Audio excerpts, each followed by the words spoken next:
qu'on appelle du window dressing. On va donner à l'international la vision d'un pays qui est démocratique.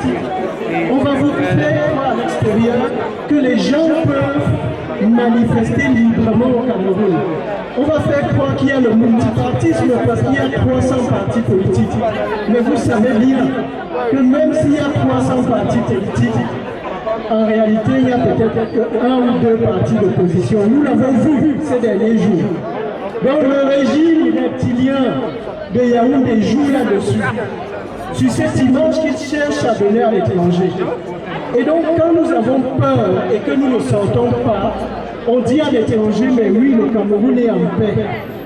C'est ce qu'on nous dit ici quand vous allez dans les chancelleries. On vous dit que le Cameroun est un pays en paix. Mais je vous le demande, est-ce que le Cameroun est en paix? Est-ce que le Cameroun est en paix avec une maison? Non, le Cameroun n'est pas en paix. Même s'il n'y a même pas la guerre dans le... Est-il normal que Monique Oumatekel soit opérée dans la rue devant un hôpital général? Non! Est-ce que ça, ce n'est pas la guerre? Oui. Combien de Camerounais meurent sur les routes tous les jours? Le pays est en guerre, les gens meurent tous les jours. Et ceux qui croient que parce qu'ils ne sont pas ici aujourd'hui, iront librement au Cameroun, oui, ils partiront au Cameroun.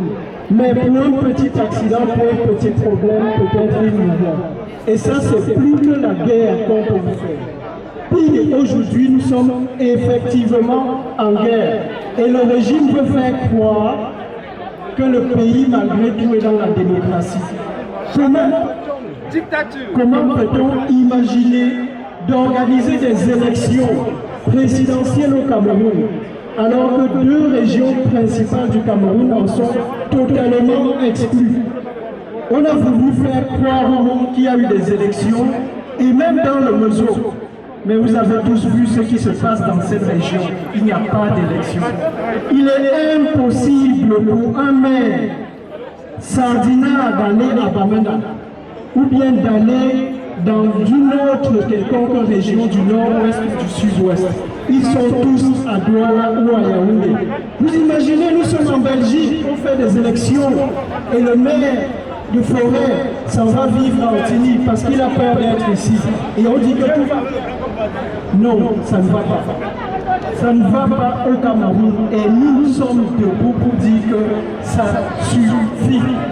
Nous sommes debout pour dire que M. Biya doit partir. Qu'est-ce qu'on dit? Paul Biya doit partir. Paul Biya doit partir. Paul Biya doit partir. Paul Biya doit partir. Oui, les amis, il faut que ce régime dégage. C'est pour ça que nous sommes là aujourd'hui. Pour dire que nous ne voulons plus la guerre dans le Mezo. Ça, c'est la première des revendications que nous avons mises en avant. Pour demander que le peuple camerounais, tous ensemble, se réunisse pour discuter de la nouvelle forme de l'État. Nous l'avons fait de manière pacifique. Nous avons aussi demandé qu'on revoie le système électoral pour que des élections libres et transparentes soient organisées, soient possibles au Cameroun. Nous avons demandé que notre pays soit géré. Parce que nous ne pouvons pas accepter que des gens tranquillement prennent, distraient 3 000 milliards de francs CFA des caisses de l'État et viennent nous parler d'un glissement de date.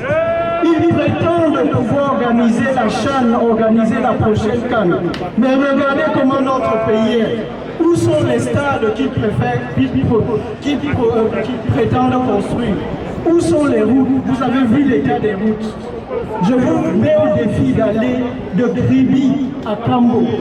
Je vous invite tous les amis à aller regarder le journal d'Equinox du 17 janvier, du 17 septembre cette semaine. Ils ont fait un extraordinaire reportage, Kribi à Kambo, près de la Guinée équatoriale, 40 kilomètres, une journée entière. Une journée entière, voilà un pays. Bien sûr, on nous propose, on nous promet, je ne sais plus, après les grandes réalisations, les grandes je ne sais trop quoi, maintenant les grandes imaginations éventuellement. Voilà l'émergence 2035. En 2035. Voilà ce que ce régime, voilà la poudre de perlimpinpin qu'ils veulent nous servir toujours. Eh bien, vous savez, le président lui est parti pour une démarche pacifique. Au départ, nombreux ici dans la diaspora, dans les mouvements diasporiques que je respecte et dont j'apprécie le travail, nous ont dit n'allez pas aux élections parce que ces gens trichent, ainsi de suite, ça ne sert à rien. Le président lui est parti en 2013. Il savait qu'on allait tricher, il a démontré.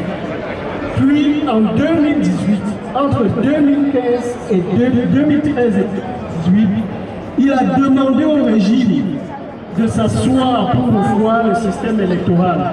Le régime a toujours refusé. Il vous a dit au Conseil constitutionnel, nous savions qu'ils allaient tricher, mais il a fait le tour du Cameroun. C'est ce qui a commencé à attirer les Camerounais vers la chose politique. À partir de là, il a montré aux Camerounais que nous pouvons lutter au Cameroun pacifique. Mais en utilisant quoi?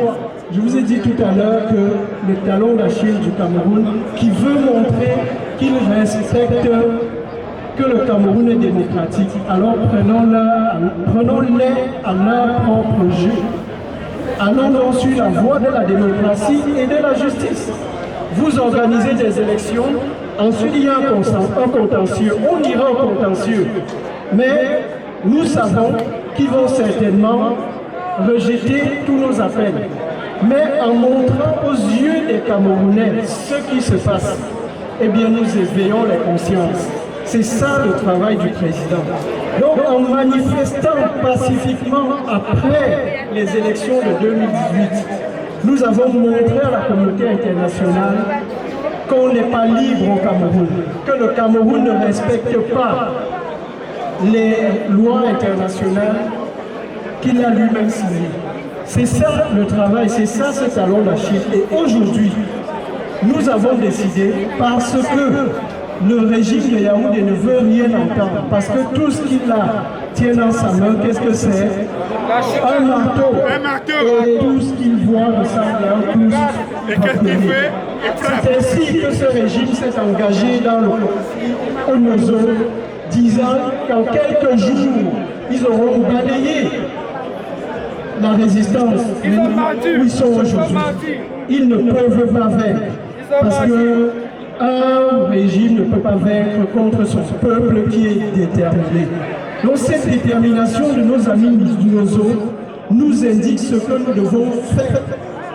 Et donc partant du fait que nous sommes face à un régime jusqu'au boutiste qui refuse la main tendue, vous l'avez vu, eh bien le président lui a dit, si l'heure est arrivée, cela signifie que la bataille politique que nous avons longue poussée, en tendant la main, il lui allait en prison pendant 9 mois. Il n'a pas été condamné, on ne les a même jamais jugés. Ils n'ont commis aucun délit, puis on les a libérés. Certains de nos amis, dont Mamadou Bota et Serge Branco Nana et bien d'autres, Sylvanus Moutaga, sont encore en prison. Pourquoi? Parce qu'ils ont osé exprimer un droit fondamental, celui de revendiquer le changement dans leur pays, celui de refuser que leurs droits soient bafoués. Eh bien, face à cette position obtuse du régime en place, le président lui a décidé que maintenant c'était fini, nous irons à cette confrontation, mais toujours de manière pacifique. Parce que c'est ainsi que nous allons les gagner. Et cette révolution pacifique, nous allons la gagner parce que nous avons le peuple avec nous. Parce que vous êtes là aujourd'hui, vous êtes ce peuple que nous appelions. Vous êtes là aujourd'hui, vous représentez ce peuple qui demain, à partir du 22, va se lever au Cameroun pour vous dis à M. Biya, enough is enough, c'est la fin, Paul Biya, dégage. Quand je vous dis que la résistance pacifique est importante et qu'elle a de la force, auriez-vous imaginé que monsieur Kamto ou un homme politique va se lever dans Yaoundé et aller faire une conférence de presse disant que si on organise des élections, de nouvelles élections au Cameroun sans respecter telles conditions, alors nous appellerons au départ pur et simple du dictateur. Il a dit et il est reparti sans être inquiété. Parce que le régime ne sait plus que faire. Qu'est-ce qui s'est passé depuis que le président élu a donné ses mots d'ordre? Il y a eu un débat dans les réseaux sociaux où d'aucuns disaient « on n'annonce pas quand on veut faire la révolution ». Je vous demande, mes amis, si vous ne demandez pas aux Camerounais de sortir, est-ce qu'ils vont sortir? Vous vous lèverez le 22 et vous allez seul vous mettre sur la place de la poste centrale en disant « les gars, je suis à la poste centrale, venez maintenant ». Non, il faut que tout le peuple se sente impliqué dans cette affaire. Ce n'est pas l'affaire du président élu. Et le président a dit qu'il annonce toujours ce qu'il fait et il fait ce qu'il a promis. Il fait ce qu'il dit. Le président annonce toujours. Eh bien, il a annoncé qu'à partir du 22, c'est le début du chassement. Il a annoncé, il n'a pas caché. La preuve. Sur tous les médias au Cameroun, on parle de ça. Donc nous avons de nouveau imposé notre agenda. On en parle, les Camerounais en parlent sur les marchés, les Camerounais en parlent dans les maisons. Même dans l'armée, les Camerounais parlent de cela. Eh bien c'est ça, le pouvoir de la détermination, de dire que nous allons faire. Parce que nous sommes justes, parce que nous sommes sûrs que le peuple est derrière nous. Eh bien, on l'a dit, et nous sommes donc ici aujourd'hui, les amis, pour demander à nos frères au Cameroun de se lever. Nous savons qu'ils vont se lever et que nous allons mener cette bataille de manière toujours pacifique. Alors, vous avez sans doute vu un communiqué qui a été publié par le président élu et un groupe de personnes. Puisque toujours les Camerounais nous ont demandé qu'il faut qu'on ait une grande coalition autour du président. Vous avez vu ce que le président a fait ces derniers jours. Il est allé de nouveau à la rencontre de tous les autres partis politiques. Il leur a écrit. Quelle a été leur réponse? Quelle a été la réponse de la plupart de ces partis? C'est non. Alors vous savez qui sont les opposants aujourd'hui.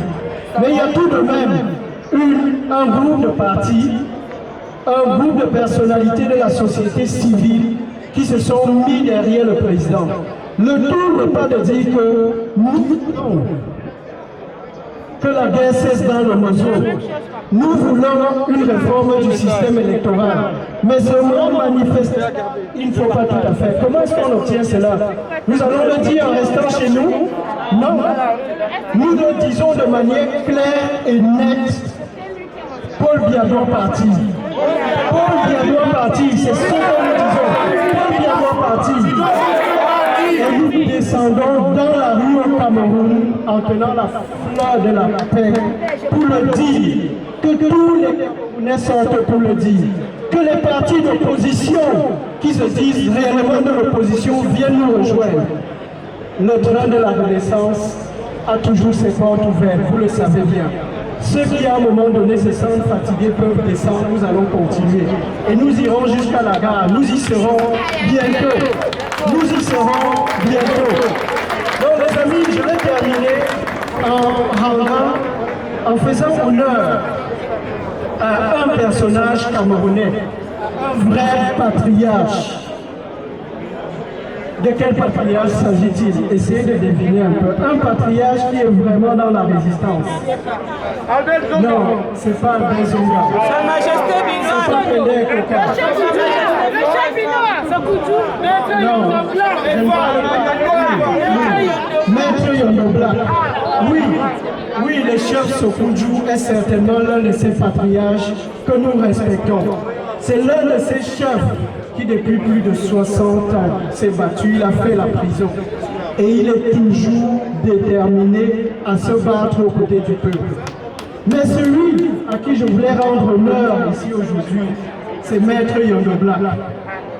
Je ne vais pas vous donner toute son histoire, je vous inviterai à aller lire l'histoire de Maître Yondo Black dans les réseaux sociaux. Son histoire, c'est celle d'un avocat, d'un bâtonnier qui s'est levé dans les années 90 pour revendiquer quoi? Il y a le multipartisme au Cameroun. Ça fait 30 ans, les amis. 30 ans. Eh bien, il a créé le premier parti politique d'opposition et pour cela, il a fait la prison. Comme qui? Comme un certain président élu. On l'a accusé des mêmes mots, des mêmes infractions, disant que, eh bien, c'était une atteinte à la sécurité de l'État. C'était une tentative de destruction de l'État, on a tout mis. C'était il y a 30 ans, les amis. Eh bien, 30 ans plus tard, Maître Yondo Black, moi je voudrais qu'on lui offre le départ de Paul Biya. Si ce n'est que pour lui, je voudrais qu'on lui offre ce départ. Je voudrais qu'on lui offre ce départ. Maître Yondo Black. Maître Yondo Black, ce patriarche, moi je l'appelle un patriarche, pas ce voleur, pas cet usurpateur, pas ce tueur, lui n'est pas un patriarche.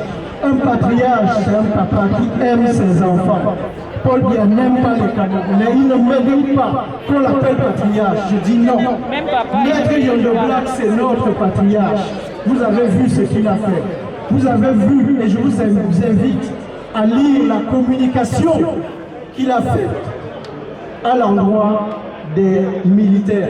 Je ne vais pas vous faire l'injure de tout lire son texte ici, qui est un peu long, mais il est excellent. Mais il dit deux choses à notre armée. C'est que vous, et je reprends ce message à l'adresse de notre armée, c'est que vous êtes au service du peuple. Vous êtes une vaillante armée au service du peuple et non au service d'une petite clique de gens qui veulent vous exploiter et exploiter notre pays. Donc, Maître Yondo Black, le patriarche, vous appelle à vous tenir du côté du peuple demain pour l'accompagner dans ce changement que nous appelons tous et dont vous aussi, militaires, vous serez les premiers à en profiter. Nous ne voulons plus que vous mouriez sur le front au Nozo. Nous ne voulons même plus que vous mouriez sur le front à l'extrême nord. Parce que si nous organisons mieux notre pays, eh bien nous serons en mesure de combattre la criminalité, de combattre le terrorisme à l'extrême nord qui se nourrit sur la pauvreté du peuple. De nombreux jeunes qui sont dans Boko Haram, c'est des jeunes qui sont totalement désœuvrés.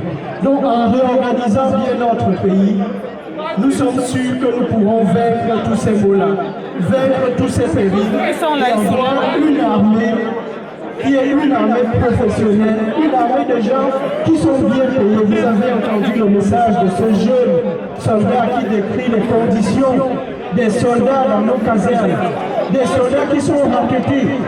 Eh bien, ce message-là, Maître Yondo Black vous l'a adressé en vous demandant de vous tenir du côté du peuple. Voilà mes chers amis, le message que je vous ai fait. Je ne saurais terminer sans commencer par dire merci à la police de la zone de Bruxelles-Capitale. À l'inspecteur Anthony Fontaine qui est là avec nous. Je vais vous dire une chose, mes amis. Je vais vous dire une chose. Dans notre pays, la dictature se caractérise par le fait que finalement, personne ne fait son travail. Je vais vous expliquer comment nous avons obtenu l'autorisation pour cette manifestation. Au départ, nous voulions une marche, je vous le dis. On a discuté, tout un groupe de personnes, tout le monde voulait une marche. Nous voulions aller de la place du palais de la justice jusqu'ici, et puis faire le sitting. Nous avons donc rempli une demande, le site de Bruxelles XL, de la zone de police Bruxelles XL. Eh bien, après avoir rempli le matin vers 8 h, à 11 h à peu près, j'ai eu un appel de la police. Vous imaginez cela au Cameroun?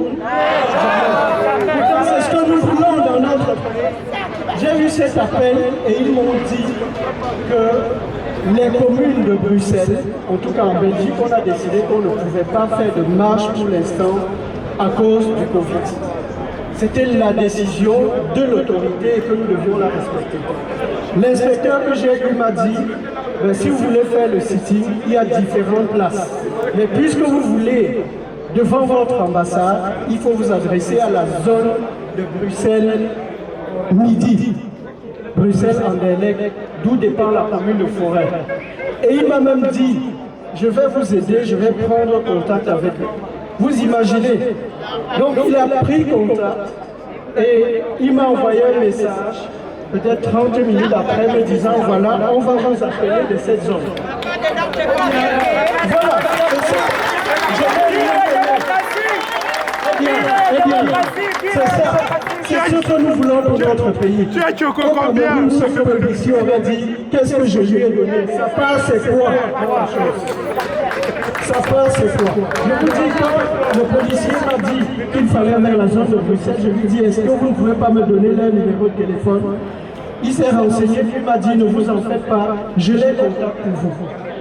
Eh bien, en fin de journée, alors que je m'inquiétais déjà, j'ai eu un appel de la police qui m'a dit, eh bien voilà la démarche qu'il faut suivre, mais nous sommes le vendredi soir, envoyez-moi une demande. En principe, vous devez introduire votre demande sur le site de la commune. C'est ce qu'il faut faire si vous voulez manifester. Mais vu que vous avez déjà fait une demande, je vais vous aider, nous allons suivre le dossier, envoyez-moi la demande. Ce que j'ai fait durant le week-end, et le lundi, j'ai reçu un appel de leur part pour demander un complément d'information. Et puis, ils m'ont rappelé pour me dire que la manifestation était autorisée. Voilà. Et qu'il fallait respecter. Et qu'il fallait respecter une barrière, qu'il fallait des masques, qu'il fallait les gels. Ce que nous avons prévu. Et vous avez vu qu'ils sont là aujourd'hui pour encadrer. La manifestation était prévue sur la place du tram. Mais eux-mêmes, estimant que la place allait être très exiguë, ont décidé de bloquer la route pour nous permettre de manifester. Donc, je les remercie pour cela. Et moi, ce que je vous demande, mesdames, c'est que nous continuons à avoir des rapports corrects avec notre pays d'accueil. Quoi qu'il en soit, nous sommes dans un autre pays. C'est aussi notre pays. Je suis belge aujourd'hui, comme la plupart des personnes ici, mais le Cameroun reste aussi notre mère patrie. Et tout ce que nous demandons, qu'il y ait des lois, comme au Cameroun où il y a une loi qui dit que pour manifester, il faut déclarer. Pas demander l'autorisation, il faut juste déclarer. Eh bien, quand vous déclarez, ils vous disent toujours non, sauf la leur. Vous savez que ces jours-ci, ils disent que ne sortez pas parce qu'il y a le Covid. Mais je vous demande si les gens ne partent plus sur les marchés au Cameroun. Les gens sont dans les marchés, dans les bars. Eh bien, il n'y a pas le Covid dans les marchés et dans les bars. Par contre, quand vous allez marcher demain à Yaoundé, à Douala, à Bafoussam, à Maroua, subitement il y aura le Covid. Non les gars, on ne doit pas accepter cela. Donc je disais que dans un pays où il y a les lois, où il y a le droit, faisons usage de notre droit. Nous introduisons une demande de manifestation, nous discutons avec les autorités et nous l'obtiendrons. Voilà, ça c'est le premier corps que je voulais remercier. Je voulais aussi remercier toutes les autres personnes qui ont aidé à l'organisation de cette manifestation. Je ne vais pas les citer, je vais terminer en vous remerciant, vous tous qui êtes venus si nombreux aujourd'hui pour que cette manifestation soit une grande réussite. Merci les amis. Voilà. Merci aussi à vous. Rendez-vous le 22. Rendez-vous le 22.